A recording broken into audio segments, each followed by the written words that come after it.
Hey guys, welcome back to Tea with the Supremes. Before we start today's episode, I just wanted to come on here and say that we are going to be talking about the topic of sexual assaults, which I know that can be triggering to individuals as many people haven't been given the correct resources to cope with what has happened or gone to the proper authorities. And I wanted to come on here and give you guys the number to the National Sexual Assault Hotline.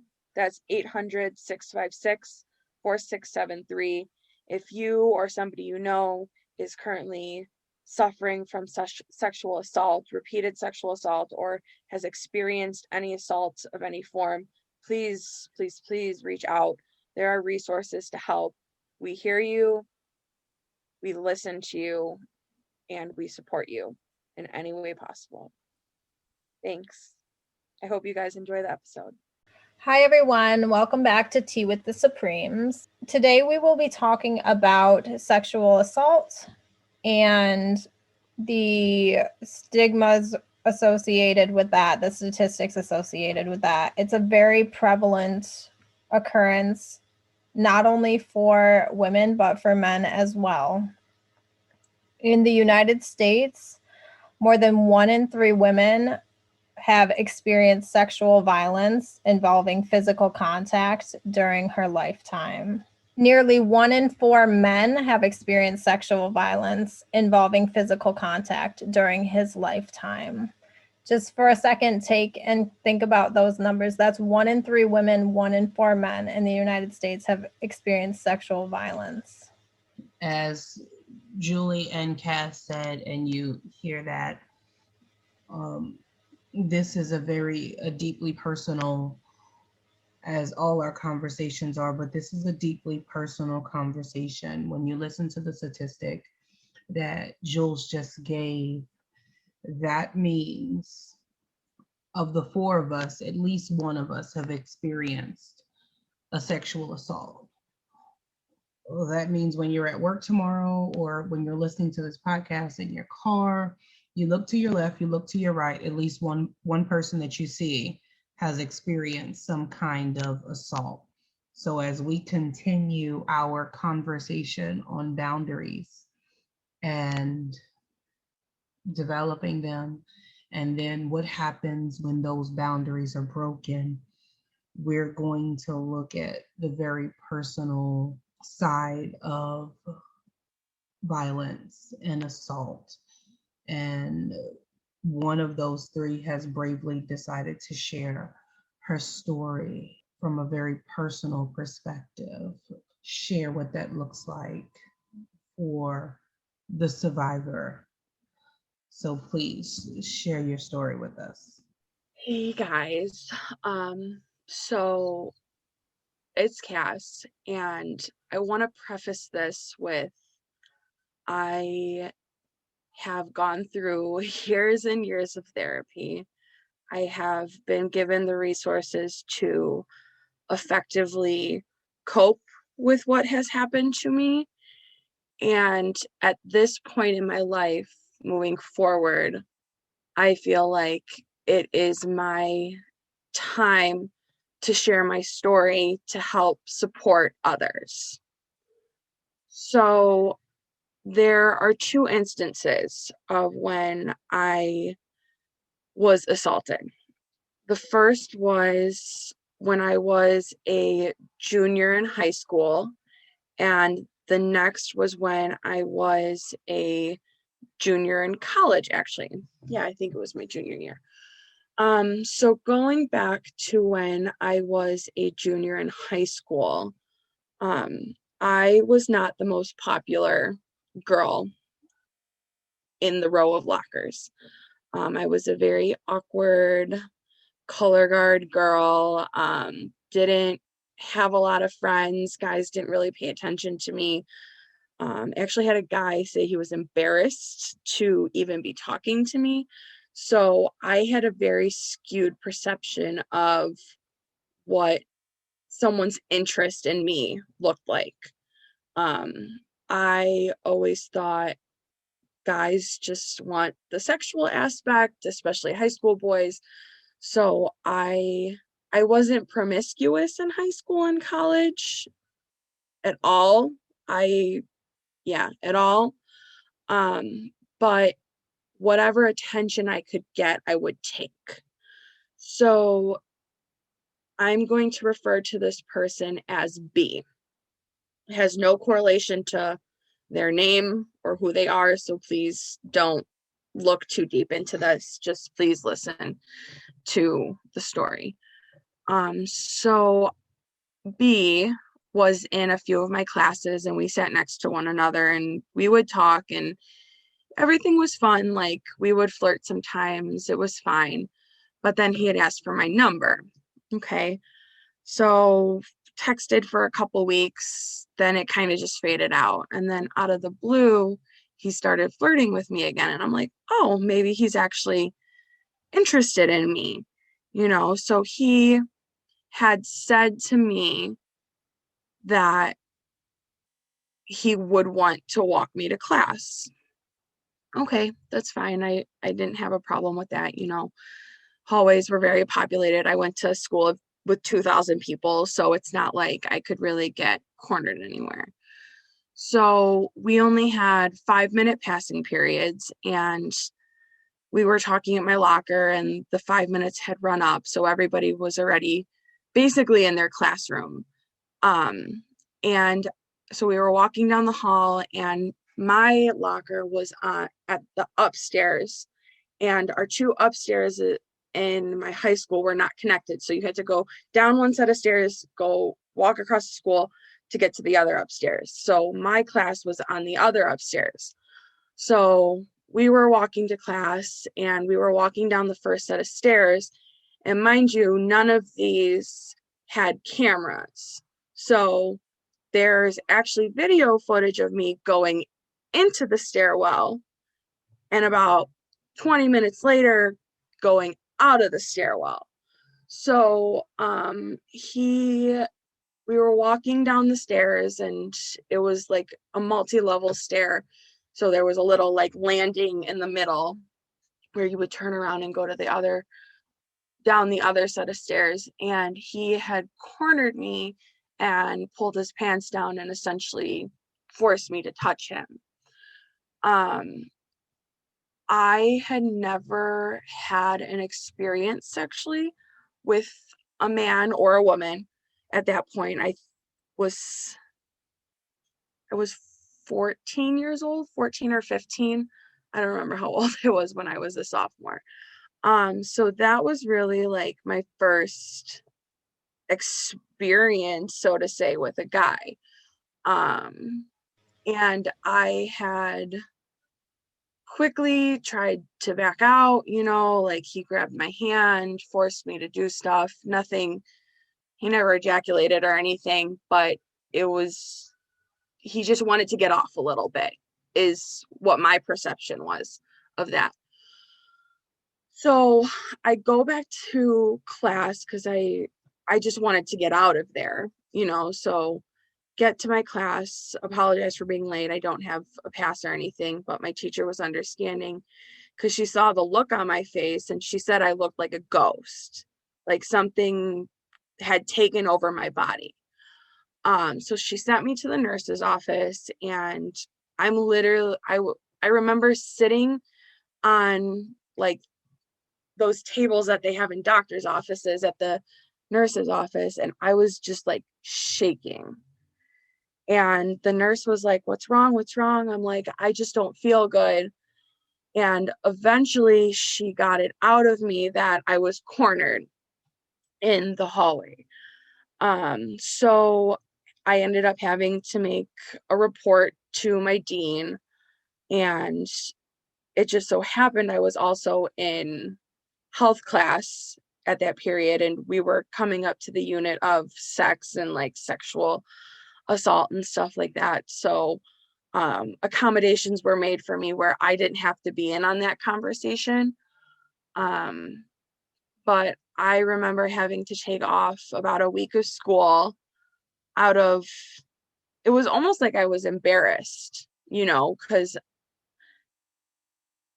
something that he thought was not a big deal almost flipped my life upside down, and had things proceeded further, could have really turned my life upside down had he decided to penetrate at that point. So I remember being ridiculed for it because it got turned into a big deal because the deans and the police had to get involved and everything. And I remember this kid, actually in my health class, was like, we were talking about it, and he was like, I don't know how somebody can make a story like that up, and looked directly at me. And at that point, I knew I didn't have any of my peers' support other than my close-knit group of friends. And that, I feel, just further closed me off socially to the individuals at my high school. I always say I'm never going to my high school reunion because I didn't really like anybody I went to high school with. So that was my high school experience. And If I could ask you just a question about that, because yeah. I was similar, just timidness, not experienced sexually when I was in high school. If you could speak to what it felt like and how you interpreted it when this individual gave you attention, because you were essentially preyed upon, but why you didn't realize it. Because I was put in a very similar situation, not at school, but I'm just curious to hear your take, because I think a lot of people similar to us could benefit from understanding why those boundaries weren't necessarily visible, or why you didn't realize where that was leading. Yeah, I think honestly I was just excited that a boy was giving me attention. Never really, like I said previously, never really had that attention before. So I also didn't have the knowledge of what to do with it.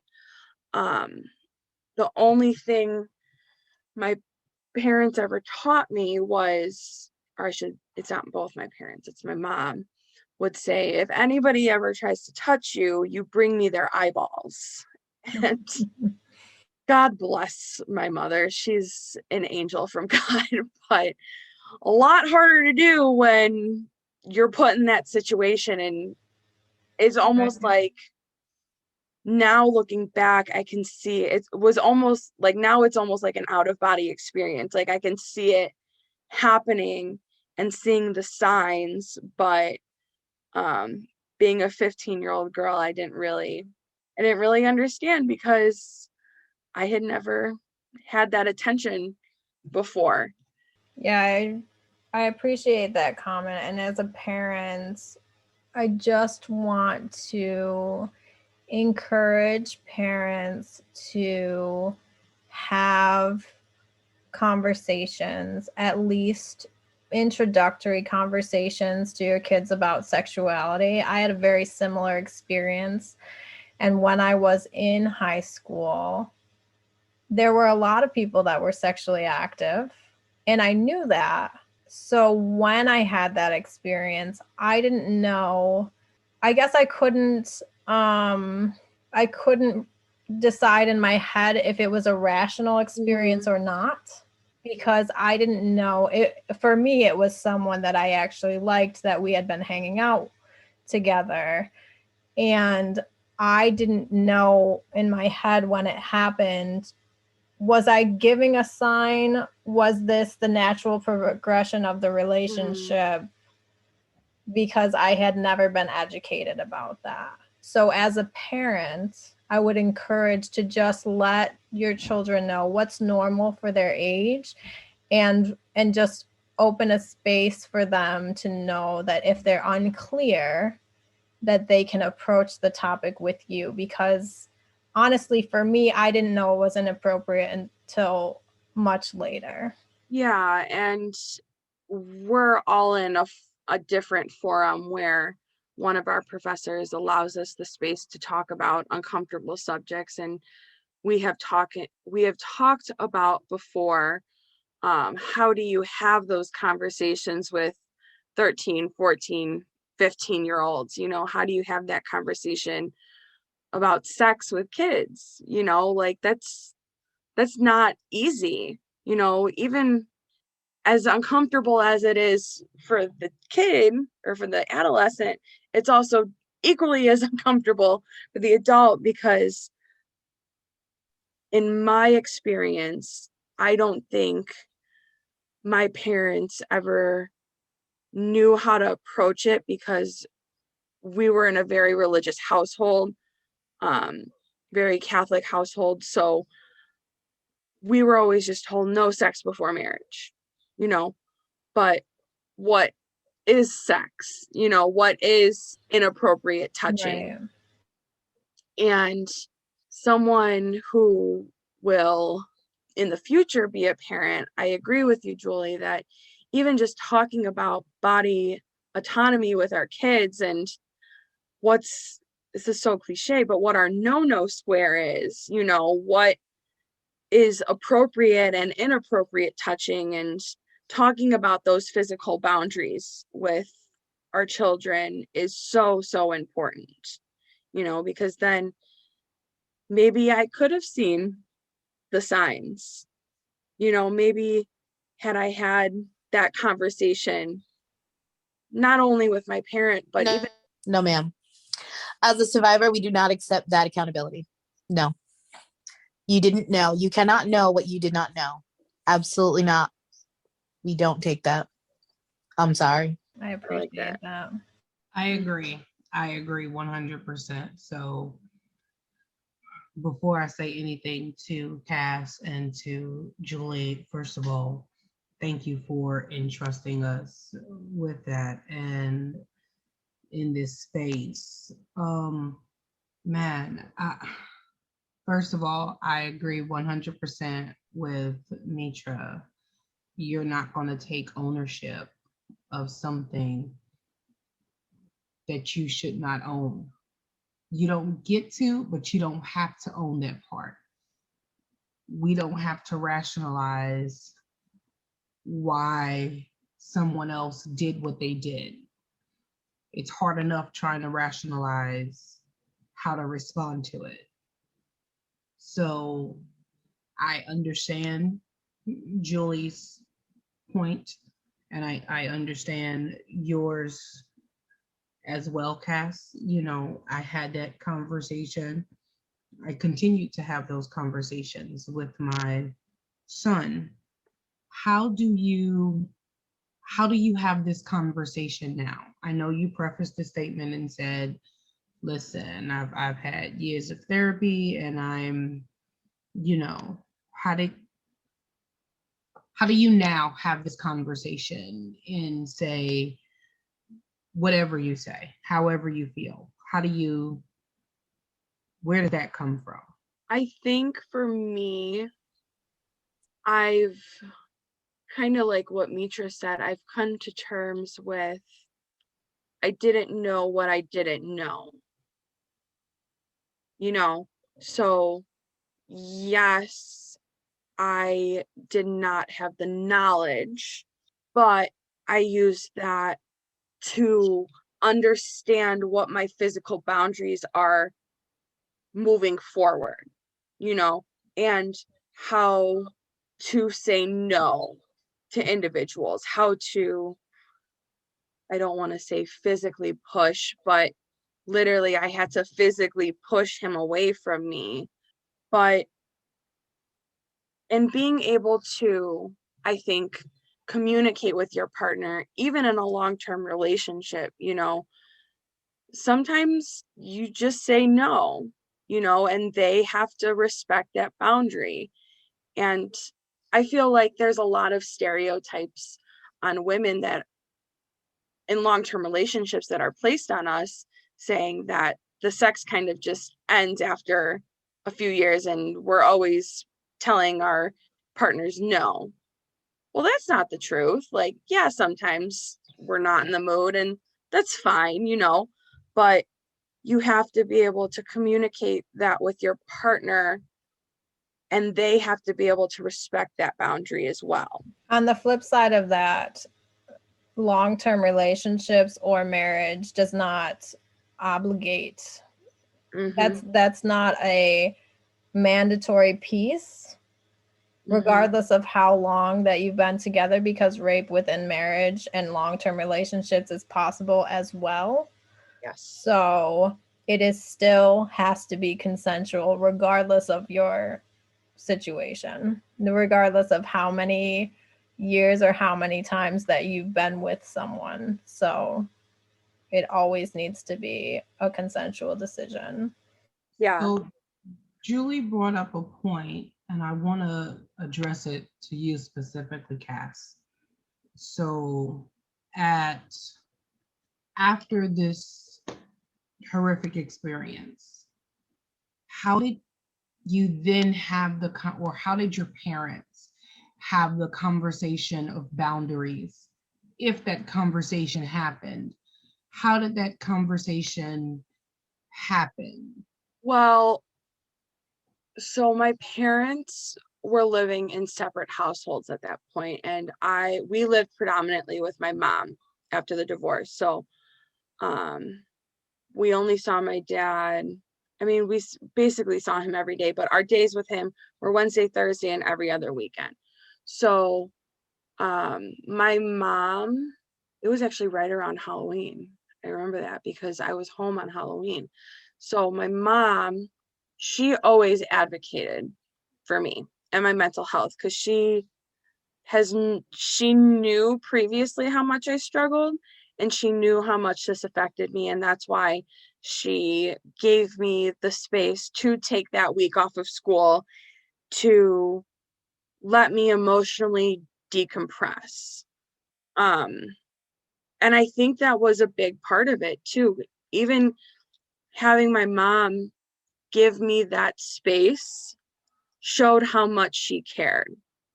It was a very uncomfortable conversation with my mom. My father, he's so awkward when it comes to stuff like this. So we never really had that conversation, and I can go a little bit into that in my other circumstance as well, because there was a point where my dad had asked me, like, why do you have so much anxiety? Like, why does your therapist want you to have, I used to wear a necklace, and that was like my grounding tool, So whenever I was feeling anxiety, and I'm a big mindfulness person, whenever I was feeling anxious, I would grab the stone around my neck because it was like a geode, and I would use that to ground myself, So my mom was a lot more understanding of the mental health issues, but now my dad, that I've had these conversations with him about mental health, is a lot more understanding of what I went through emotionally and mentally. Physically, probably still wouldn't be able to have that conversation with me. Father to daughter, that's a very uncomfortable topic, I think, with any male to female, especially in a very traditional Italian household. So my mom was heartbroken. My dad, I feel, refused to acknowledge it even happened. I will say, before you continue, I just want to comment on kudos to you for even having the strength to speak to the nurse about it. Yeah. To be that forthcoming, because that in itself is a very difficult thing to just say, especially immediately after it happens. So to be able to do that takes an immense amount of strength. And then to further have that conversation with your family is very difficult. So kudos to you for being able to do that, especially so young. I am going to say, as we're having this conversation, I think this conversation is powerful for a lot of different reasons, because as I listen, I am clear now, as we have been further educated on these issues. But let me honestly say, I would not have considered that or known that to be sexual assault. Like, I wouldn't have said, oh my God, you were assaulted, because I can think of at least 10 people, just as you were talking, that in conversations have said very similar things or have experienced very similar things. So for me, foundationally, the power in this conversation is simply knowledge. Because there are a lot of people that are listening that are, and this is not to diminish what you said, but when is she going to talk about the assault?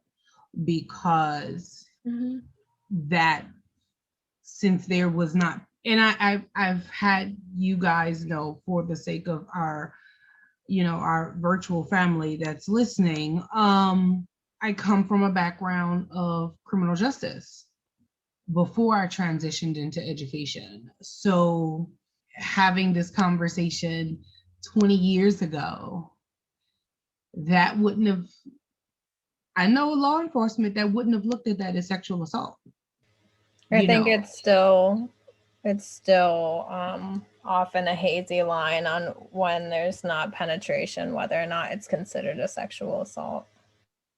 Listen, as an educator, unfortunately, I have been privy to this scenario and scenarios very similar to it.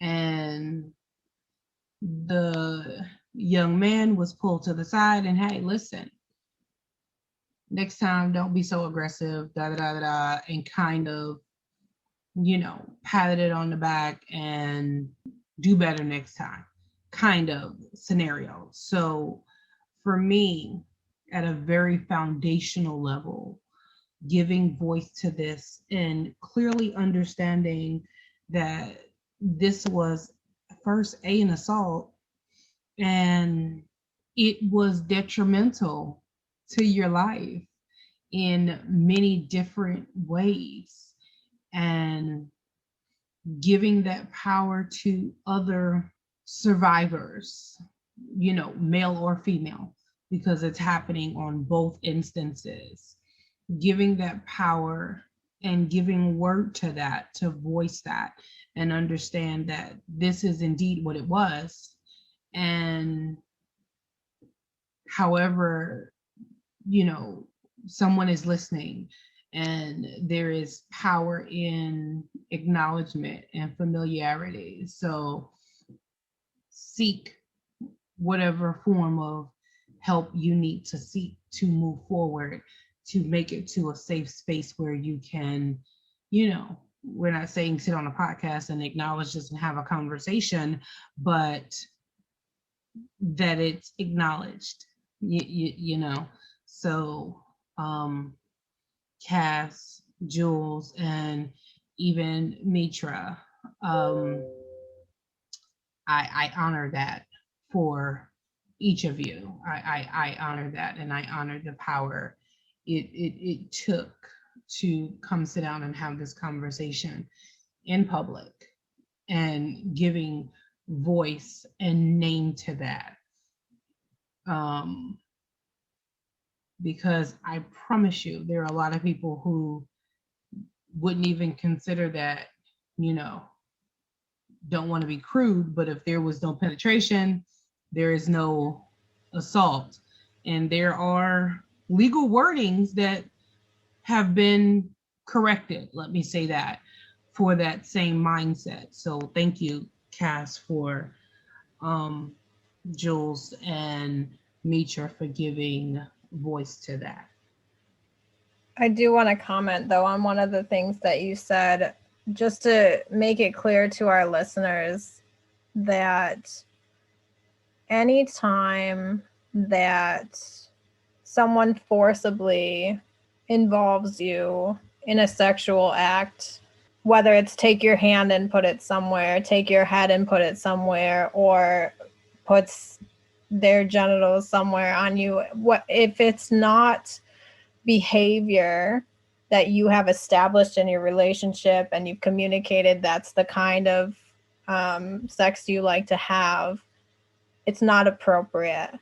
So whether or not you interpret it as an assault or whether or not it has affected you, it should precipitate a conversation, because if that's not something that you're comfortable with, even if it's a consensual relationship and that's where it goes to, you need to know that's not common behavior, so you can feel comfortable in communicating, this isn't what I like, this isn't okay with me. And that doesn't mean you have to end a relationship if you're in a relationship and that happens and you can communicate it. It's just, if it's not consensual, if there's no consent there, if something is forced upon you, that's not consensual. So that's where the line is. And that seems to be like a bit of a gray area insofar as where the line is. So consent has a little bit of a gray area for most people's perspectives, because most people think of consent as it being forced, but it's not always forced, because it can start out as being consensual and then, somewhere along the line you could change your mind. Or it could be an instance where you are a promiscuous teenager, let's say, that is in the company of an adult. So let's say you're 16, they're 26. That 26-year-old does know better than you and technically is taking advantage of you, even though you say, okay, yes, let's have sex. That's still, legally you cannot consent. So that is a thing. I don't know where the whole age of consent thing is 16, because I totally looked that up, and yeah, no, that I think it might be 18, but yeah, the age of consent is different for every state. It also, I think, depends on the partner age as well. It does, because in some states they do have a Romeo and Juliet law, which has like a 3-year difference or something. Like I went on a whole rabbit hole on that one. But in most states, that rabbit hole makes sense though. So let's preface that and say that is different. That age of consent is different in every state, and there are mitigating factors. There are. In the example that Mitra just gave, unfortunately, for 16 and 26, those would not apply. That, first of all, that is absolutely horrific for me. But I do know cultures where that's acceptable, and it becomes cultural imperialism to force my culture on you and what I consider the standard and the norm. So, barring those things and where it is acceptable, different occupations, that law changes, that standard changes. No, not for the U.S., because in the U.S., most states is 17, 18 for the legal age of consent. And then, they do have that Romeo and Juliet clause in a good chunk of the states. I won't say most, but a good chunk of them. But with regards to the U.S., it don't matter how you boil it down. No matter what ways you cut the cake, baby, it's still statutory rape with the 26-year-old and the 16, no matter how you boil it down. The other point I want to just comment on is if it's regardless of whether or not your state considers it legal. If you do not consent, it is not consensual. And for me personally, it's very difficult for me to understand where the gray area is, because I have never been in a situation where I didn't know that there was mutual consent. So like, I don't understand why that's such a frequent cop out to be like, I didn't know it wasn't mutual. I always know if it's mutual. It's not just subtle cues. There are verbal cues. There are cues that make you know that this is what we're doing. I'm going to disagree with that. I'm going to disagree with that because not from my perspective in my personal relationship. No, I won't even say that. I'm going to disagree with that because I have taught students in every grade level. And when you start to, first of all, which is one of my personal, let me preface this to say my personal belief is you really shouldn't be having sex when you're a kid. And I consider the age of kid, that varies for me. But there have been situations where young people were unclear. But I feel like if it's unclear, it's unclear is what I'm saying. No, when I say they were unclear as to this was no. Like, don't all girls be like, no, I don't want to do it. That's miseducation. That's what I'm saying. Right. We need to educate our children better. Yeah, it's not miseducation. It is lack of education. Mm-hmm. The conversations I had with my son, they were not always because I was just such a knowledgeable and well-rounded individual.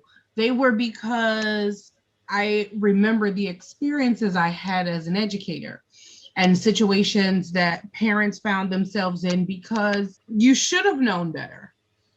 For me, you should have known better the moment you decided to have sex.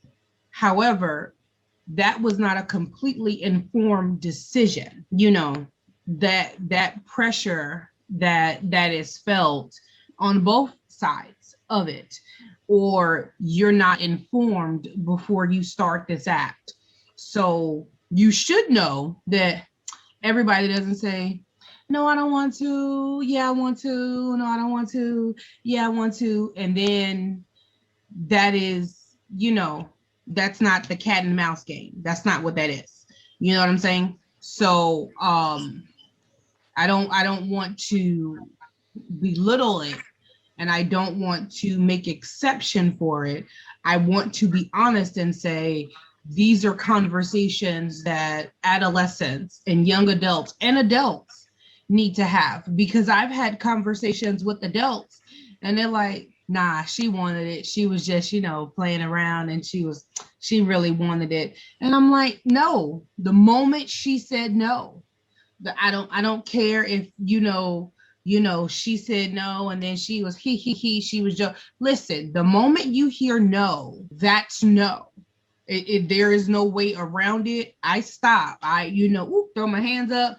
That's a wrap. And I've had conversations. I have brothers. So brothers have friends. And I've been in the room with conversations like that. And I'm going to tell you, the guys that had those conversations, this is not something I always knew. I learned it after the fact.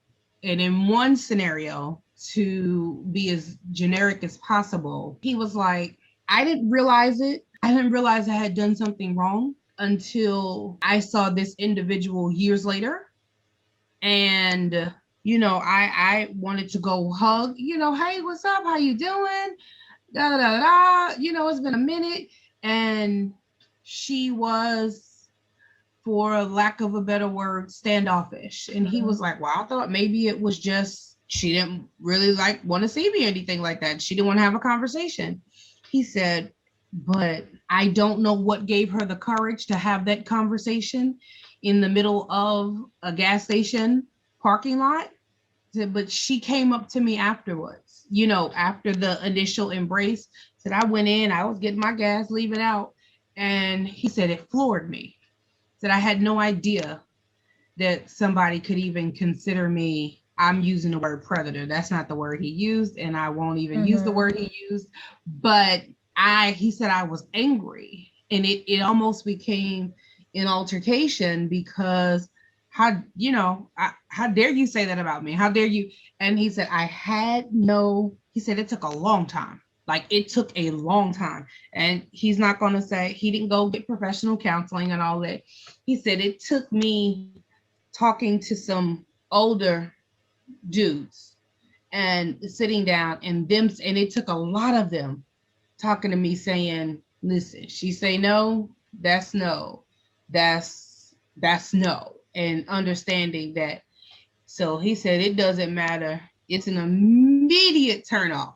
He said, you can't say no. Oh, no, don't do that. You can't say that because as soon as you say no, I stop. I get up. I jump back. I'm like, threw his hands up. That's it.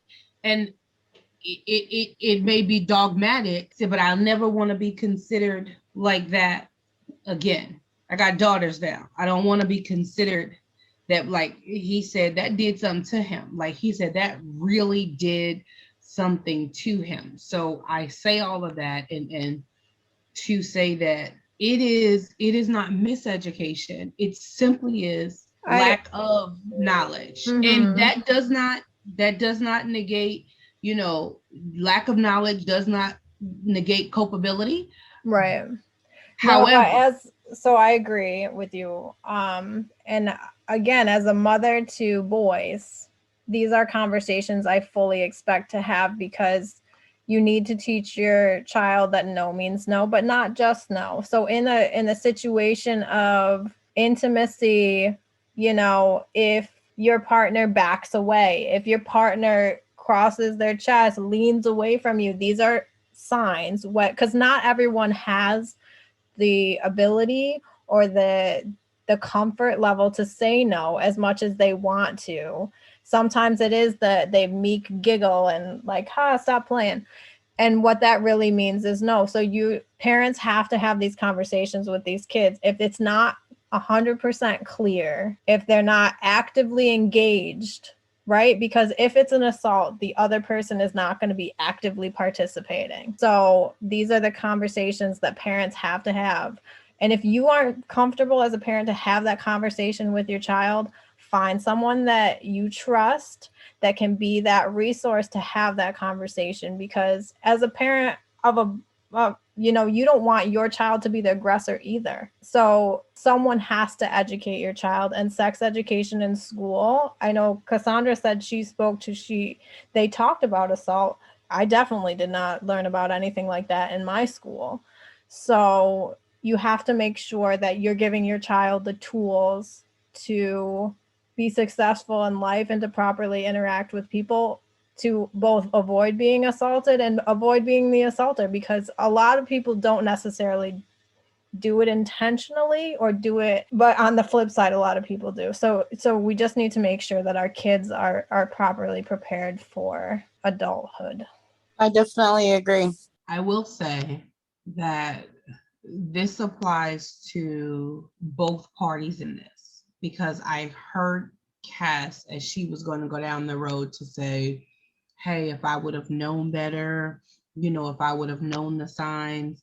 But even knowing the signs, that does not change what could have happened. You know what I'm saying? It doesn't change anything that you experienced if you knew every sign possible. But I want to add to that and say, as we were having the conversation, because Jules and I have had the conversation because we have boys, and what I wanted to do, because mine is an adult at this point, is to raise a confident, for me, God-fearing, well-adjusted young man. And I did not want him to be another woman's nightmare. It's not what I wanted. On the flip side of that, because it's something that we've had conversations and said, listen, you have to teach girls, but you have to teach boys. But the same way Cass was expressing her voice, that lack of knowledge that I used in my example of a very dear friend of mine, who I consider one of the kindest and most intelligent gentlemen I know. Our young ladies need to be taught what's acceptable, where those boundaries begin and where those boundaries end. They're different, they're subjective. They are subject to what you think and what you feel and what you want to experience. And that pressure can't be put on you by your peers, male or females, by what is the acceptable norm for society, your culture, your dynamic, any of those boundaries should be taught, which is why I asked the question of you, Cass, how then did that change the conversation for you and your parents? Because those are things that have to be taught. It's not a miseducation, it's a lack of education. So how do we teach those boundaries? How do we have those conversations? How do we then stop someone from experiencing what you unfortunately suffered through, what so many other people have suffered through and experienced? How do we do that and give them that voice so they can identify what those boundaries are? I think that those conversations could also lead to different cultural and religious connections as well, because I know coming from a Catholic household, like it was always a no conversation. It's kind of something that you don't do it and we don't have to worry about it because we know you're not going to do it. So it was predominantly me and my sister growing up, and then my little brother was born 13 years later. So my little brother, he was raised by 4 strong women, me, my sister, my mom, my grandma. So he knows, even just from when me and my sister would play with him, we would say, don't touch me there. Do not do that. So we created those boundaries for ourselves, which in turn, where if being siblings playing, if we smacked the hell out of him, he would say, hey, don't hit me there, or hey, don't touch me there, if we would pick him up in a weird position. So he was very comfortable with both me and my sister, and he still is very comfortable with me and my sister. Him being 13 years old, he doesn't want to hug me or tell me he loves me anymore, which breaks my heart. But he knows he has that body autonomy, and he knows his boundaries because inadvertently me and my sister taught him that. Not intentionally, it wasn't intentional that we did teach him that, but even just, I think with kids too, it's a lot of playing and teaching, no, I don't like that. Yes, it's okay if you do that, you can't hit people, you can't punch people, you can't hit little boys in the testicles, you can't punch girls in their vaginas, not that we have to use those technical terms with children, but we could just use kind words, and teaching children to voice that, hey, I don't like that. And when that boundary gets pushed, when do you go to your teacher? When do you go to your parent? When do you go to an administrator at the school? Gaining that comfort level is important. So normalizing it. Normalize the conversation of physical boundaries with our kids is so important. I agree. And I know that it's very difficult for a lot of families, especially in religious households, to have those conversations. One of the things that I hear often is you have to let kids be kids. They're not adults. They don't need to know these things. But I will say that I've had personal boundaries pushed when I should have been old enough to realize, and I didn't know. So unless you, as Mitra was saying, if you don't know, you don't know.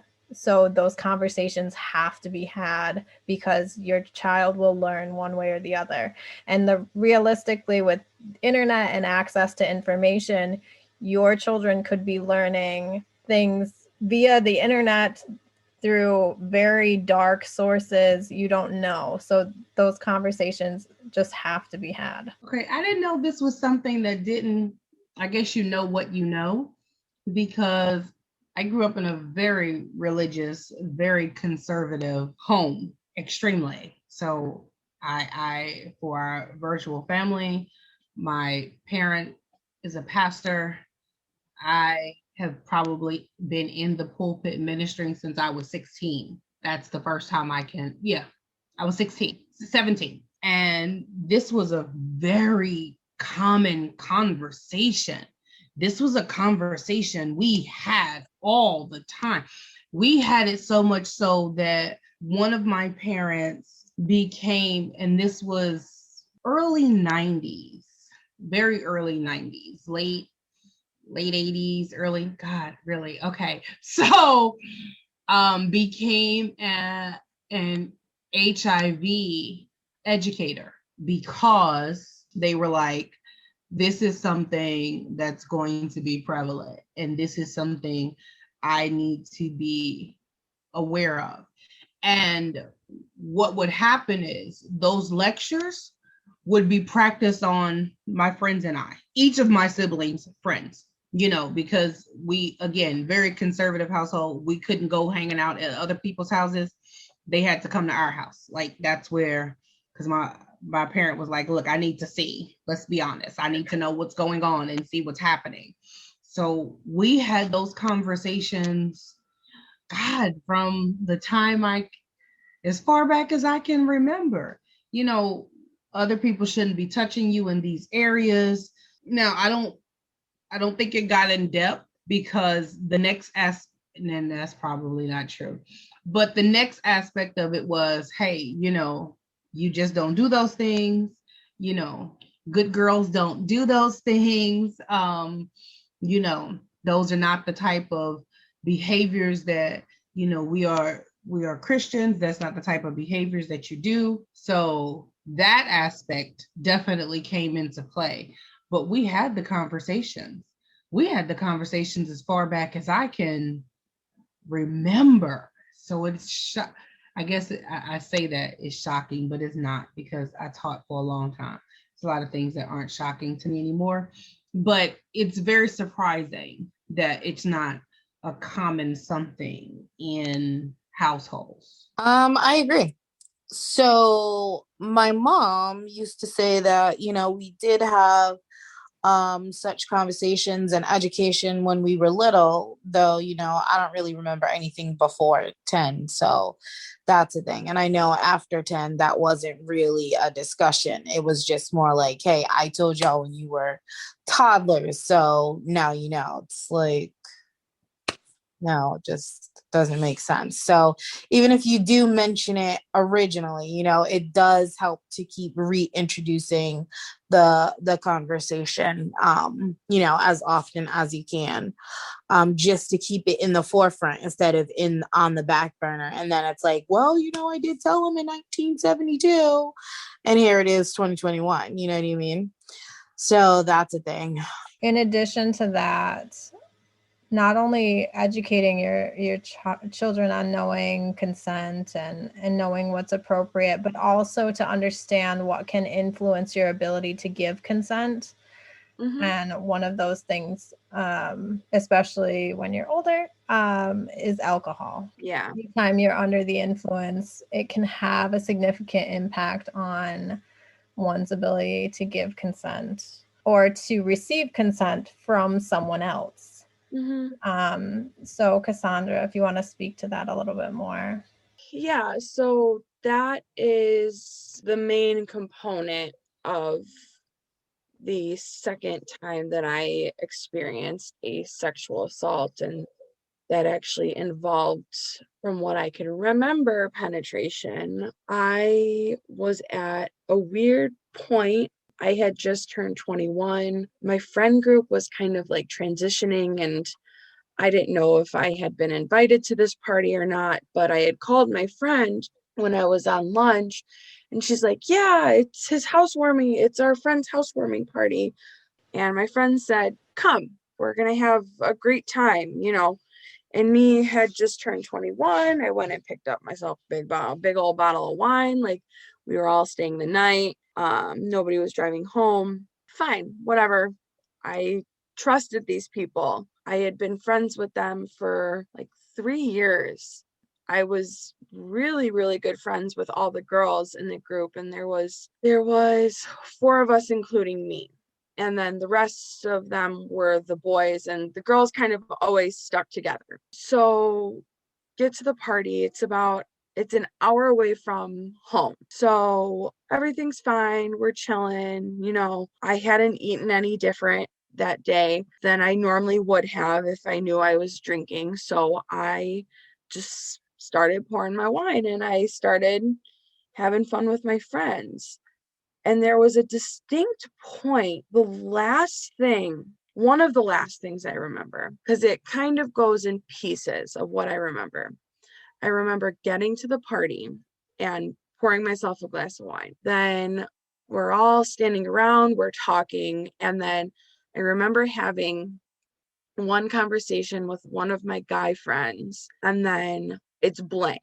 Then I remember something where I think I was playing beer pong, and then I was throwing up, and then I was talking to the guy who was having the housewarming party. I was talking to his cousin, just social, like very open conversation. And then I remember sitting by a bonfire, and this is all over a period of like probably 6 hours, because we had gotten there at like 8 o'clock.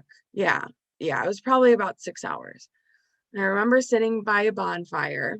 I remember my friends taking me into their basement so that I could sleep. And now looking back at it, I'm wondering if one of the guys at the party had slipped me something other than my alcohol, because I had been drinking for a long time with these people at this point. I was a bad baby in high school, not in high school, in college. All my friends were over 21 when I started hanging out with them. So they would always offer me drinks, which was fine. We always rotated DDs, always had a ride home with the girls. So we always kind of took care of each other in that aspect. So I remember I fell asleep probably for only like an hour. Okay. And I was on the couch. I went back upstairs, talked to one of my friends, because that guy's cousin had come downstairs, and I remember him trying to hook up with me. And I was like, no, like, not feeling it. Go back upstairs. And I tell my friend, M, and I'm just referring to her as the letter M. I talk to M and I'm like, hey, something isn't right. And she's like, oh, Cass, he's fine. He's harmless. Nothing is going to happen. Just go back to sleep. He had come upstairs at that point too, and I was having this conversation literally right in front of him. So stupid 21-year-old Cass, went back downstairs and fell asleep. I have little snippets of what happened to me that night, but the last thing I coherently remember was waking up and my pants were up. So I knew something had happened, and I had this huge bruise all the way up from my ear all the way down to my chest. So like, I had gone to work that afternoon stupidly, and I tried to cover it up with tried to cover up the bruises with makeup. And one of my managers asked me, like, did someone choke you? Like, did somebody hurt you? And I'm like, no, I'm going to the hospital after work. I think something bad happened last night. So I had woken up the next morning. I look in the mirror in the bathroom. I see this giant bruise. I had literally grabbed my stuff and ran out of the house. One of my friends had like my purse in her car, and she was just going to bring it to me. So that was fine. I called myself an Uber. I paid $75 to get back home with an Uber, because my mom was all the way up she was somewhere in Wisconsin, and my dad wasn't answering. So I knew I had to get out of there. I had to remove myself from the situation. go throughout the day. I actually didn't shower that day because by the time I got home, I had to get ready and go to work. So put on a shit ton of makeup, tried to cover everything up, tried to go on with my day as if nothing happened. I called my friend my guy friend who I was interested in at the time on lunch. And I'm like, hey, I literally said, I don't know what the fuck happened to me last night, but I have a huge bruise on my neck that looks like somebody strangled me. And I had sent him a picture of my neck, and he's like, oh my God, like that's not fucking right. I'm going to call the homeowner because it was his cousin that was in the basement with me. He's like, I'm going to call him and we're going to get this taken care of. Okay, that's fine. He was trying to be protective of me. The second they found out I went to the hospital, all communication was cut off. I called my friend and I asked him, like, hey, do you have his address and what the guy's name was? He's like, I don't know, Cass. Like, I don't, like, I'll text you the address, but I don't know what that guy's name was. As I'm sitting in like the little intake office, they're taking like my blood pressure and everything, when my mom had driven me to the hospital. And my mom was with me when I went to the hospital because I told her what had happened. So get into the hospital room, they do the whole rape kit. I had gone to the bathroom, which means I had wiped. So there was no clear DNA evidence of what had happened. It was kind of at this point a he said, she said type of thing. I had to take a plan B, and there's a medication that if you have come in contact with HIV, if you take it within 24 to 48 hours, it will help you not contract HIV. They did the chlamydia, gonorrhea medication, so antibiotics that I had to take for a few days. They did the shot in my butt. I don't remember what that was for, but I remember there was like a patient advocate that came at a certain point, and she's like, if you ever need me to leave, I'll leave. And she brought this little teddy bear that smells like chocolate and actually still smells like chocolate to this day. And I keep it in this box as a reminder of my strength. So, the county police had come because it was a suburb where they didn't have like a police sanction. So it was county police, filed a police report, and my mom had called my dad, and she kind of explained to him what was going on, and she's like, well, is there anything you can do? And he goes, well, I don't know what you want me to do at this point. And so my mom just hung up with him, and she kind of de-escalated that whole situation. So kind of going back to that patient advocate, she introduced me to this organization called Northwest CASA. It's Northwest Center Against Sexual Assault. So it provides services for women and men who have been sexually assaulted, and it's free therapy, patient advocacy, legal help, anything that they can do to help, they do. So I actually connected with an intern there, and she was an interning therapist, and she's a big part of the reason why I decided to go into counseling. But had I not had that resource, I would not be the same person I am now. It would not have given me the opportunity to grow. Can I ask you, in either of the situations that you brought up, were there repercussions for the aggressors in either situation? So I know I had to go pick a face out of a lineup in the second situation. The first situation, I think he was suspended for 2 weeks from school, but nothing ever really came of that second situation because there was no DNA evidence, unfortunately. And there was no support from anyone in the house. I tried to have a conversation with my girlfriends, and two of them took my side, and then the other one said, well, Cass, like, it was his housewarming party and you kind of fucked it up, is essentially what she said to me. Wow. So, and I haven't spoken to her since that conversation. Looping back what I said initially about alcohol, is when someone is under the influence, and I recently, our same mentor communicated this to me, and I agree entirely.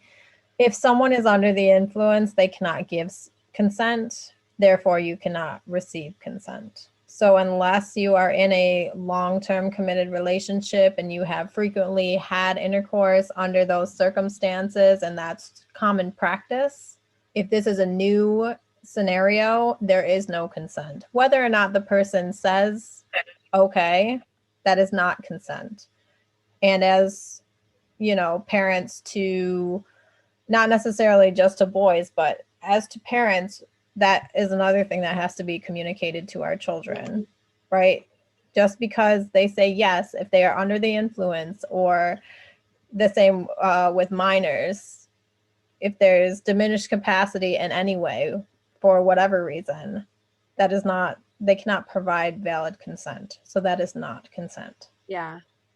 And through that, looping back to physical boundaries, and even in my current relationship, he is one of two men that know whatever happened to me, to the fullest extent.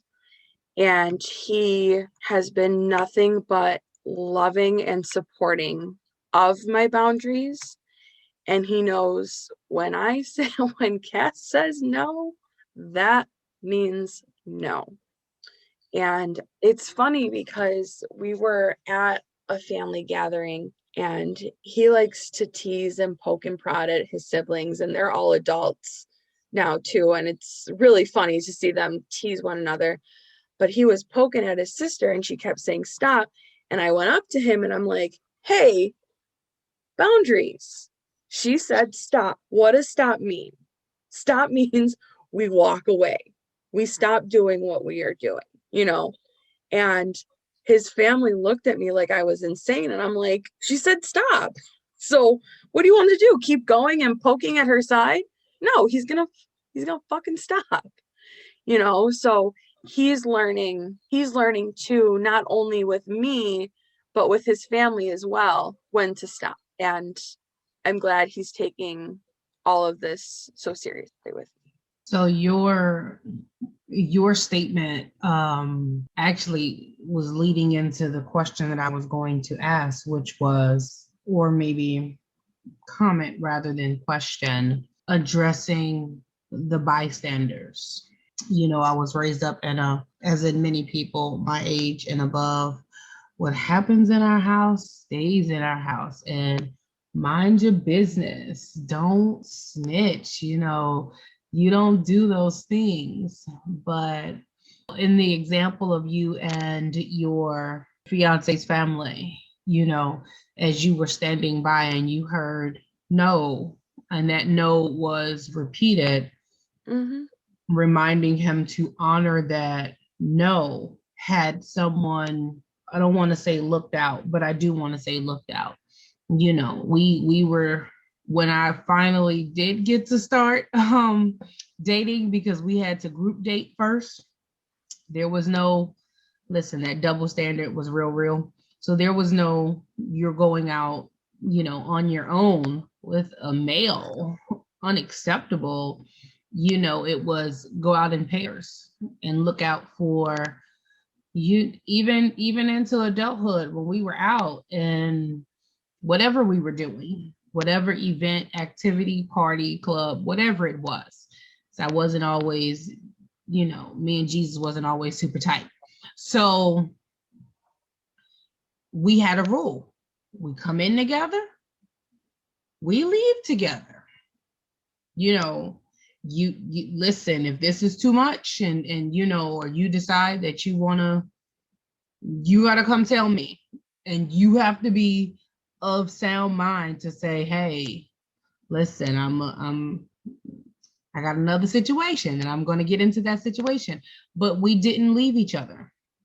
And so in your example with your fiance, how do you speak to that? How do you speak to addressing that? I know you said the dynamic with some of these people, you've not had the conversation, you've not had any conversation, but, and maybe not necessarily them, but anybody in that situation. What is your advice, your questioning, your thought? Like, where are you at on that end of the process? I think coming from a group of people that did not advocate for me and who I wanted to advocate for me, I think if you see something, say something. I am a firm believer that even if it's a random lady at a grocery store and you see some dude making a move on her and she's clearly giving signs, verbal and nonverbal, that she's not comfortable, I don't have a problem saying, hey, cool it, or going up to her and say, hey, can I walk you to your car, type of thing. I use it as a point to advocate for the safety and well-being of all beings, not just women, because obviously it just doesn't happen to women, but men too. They can be survivors and victims of assault as well, and unwanted and unwarranted progression in sexual progression, I should say. So just using it to be an advocate for the human race. I want to comment on that too, because when you brought up the concept of bystanders, so I watched the Netflix documentary Audrey and Daisy. I don't know if you guys seen it. It's devastating, but two high schoolers who were victims of sexual assault and the trajectory of what they dealt with at school.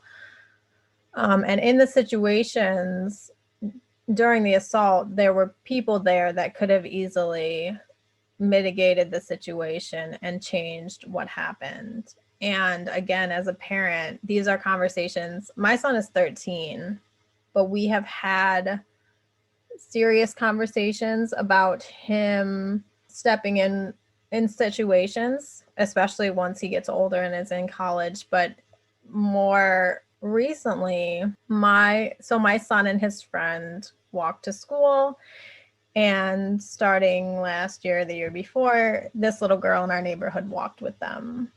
And we were talking about it recently, and I said, that's a service, that's a nice thing for you guys to do. And I said, it's always safer for a girl to walk with a guy. And he was like, what? Because boys don't come up with the same.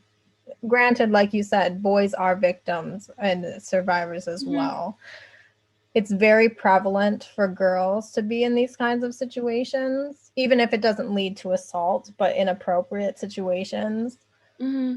So to educate my son on that, so he knows to look out. We had the conversation, when you're older and you're away at school, if you're walking home and you ever see a girl walking home by herself, ask her, would you like me to walk with you? Or if you're working and then someone has to go home, would you like me to walk? Or if you see a guy being inappropriate, I said, go up to the girl and say, hey, mom's out there waiting for us. Or if she doesn't look like you and that's not feasible or that's not plausible, hey, Janet's outside. I'm teaching him ways to deflect those sorts of situations because you have to, and not just, I don't have daughters, but I would say the same thing for daughters, because I know there's girls that intervene in that way too. And those small things have stopped really serious situations. So as parents, again, and as teachers, whoever's able to, teach how to deflect those situations, because those are non-confrontational ways to get in there and avoid something that could be really devastating for someone. Yeah, I think the biggest takeaway from all of this is normalize having those hard conversations, not only with our children at every stage of their life, but even adults as well sometimes need to be educated on how to deflect and how to advocate for those who don't feel like they can advocate for themselves. And even in situations sometimes where people can, I remember recently reading about a woman was getting off at a train station and a man was following her, and she was visibly aware and she was trying to keep ahead of him, but she noticed that he was following her. And she went to, I don't know if it was a UPS. It was late in the evening or early in the morning. I don't know if it was a UPS guy or someone, some sort of delivery man. And she went up and gave him a hug and said, please just hug me. Because she said he had a kind face. And he was like, are you okay? Do you want me to walk with you? And he walked her all the way home. And the man, like, he saw the other man continue to follow them. So just that, his willingness to accept her and be like, yeah, I got you, I'll get you home, saved her from whatever was potentially going to happen. I think one of the most powerful compliments I've gotten about my heartbeat, and anybody who knows me knows that's how I refer to my son, as my heart beating outside of my chest. A very good friend of mine who was a school bus driver called me. She was like, I'm so proud of that young man.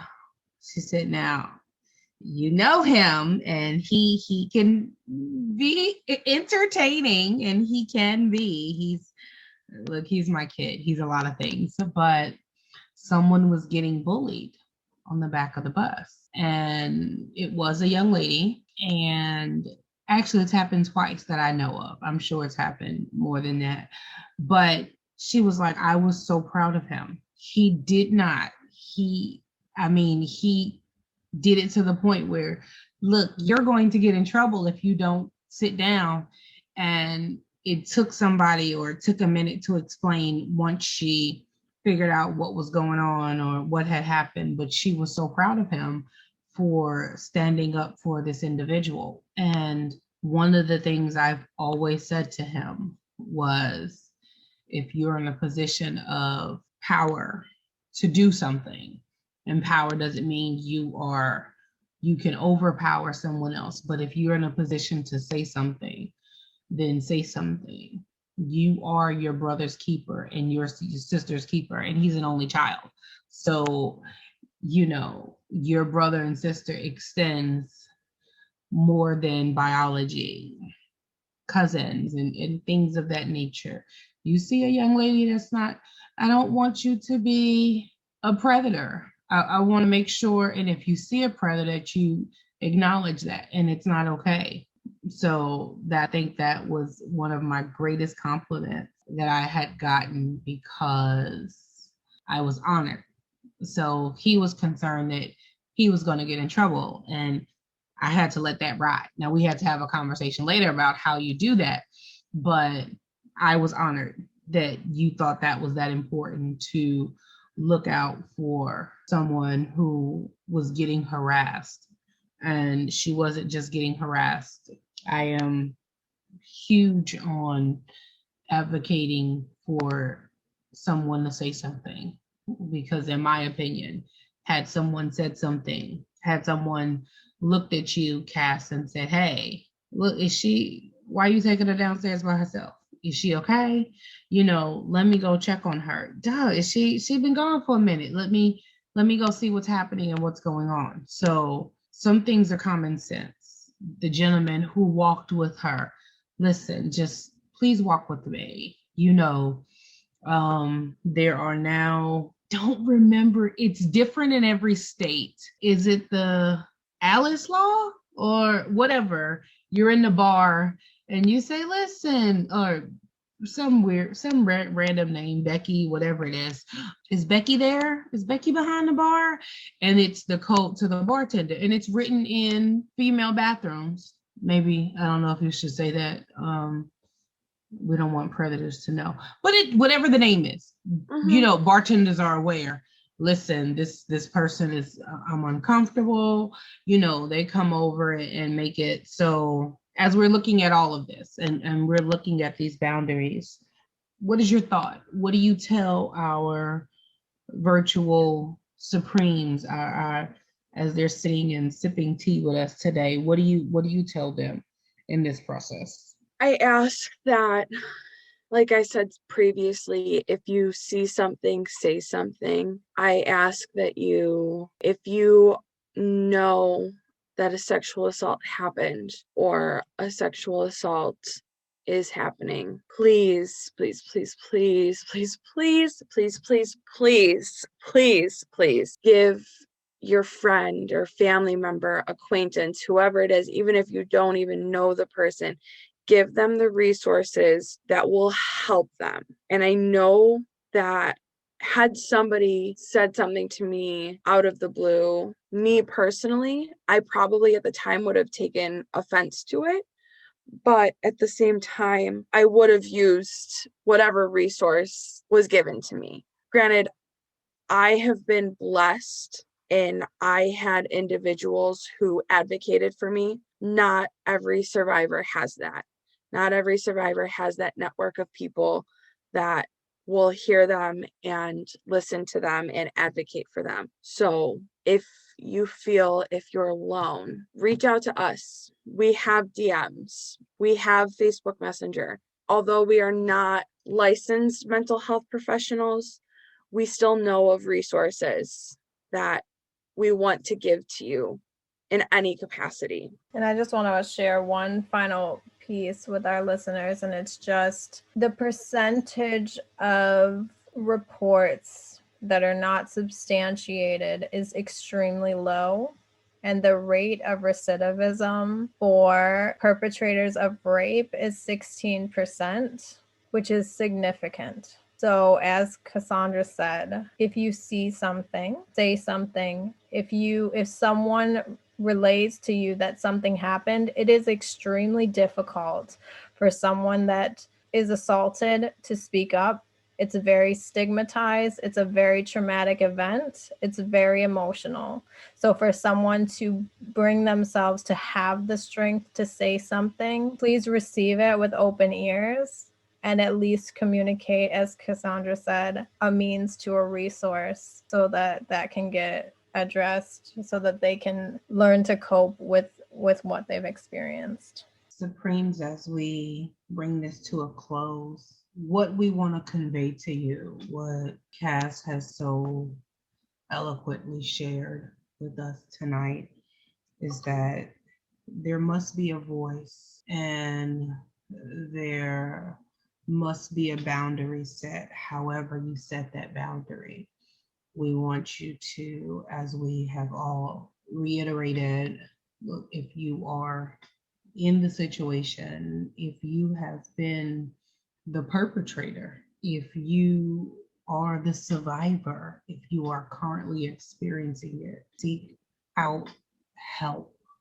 It's out there.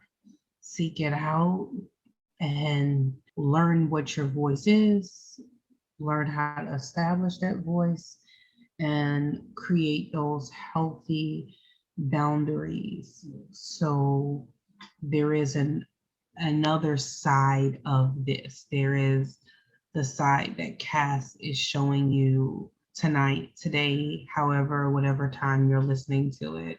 There is another perspective after you get through it. I don't want to say get over, but you get through it and you heal and you come on the other side of that. Set those boundaries. And for our influencers out there, our parents, our educators, our professionals, whatever it may be, teach those boundaries and teach that voice so that we are producing healthy, well-adjusted future little people that will become future big people. Listen, we love you, Supremes. Thank you so much for spending this time with us and going through this conversation and this journey with us. And we hope you come back and check us out next week. Bye, everyone. Bye. Sips and tea, we out.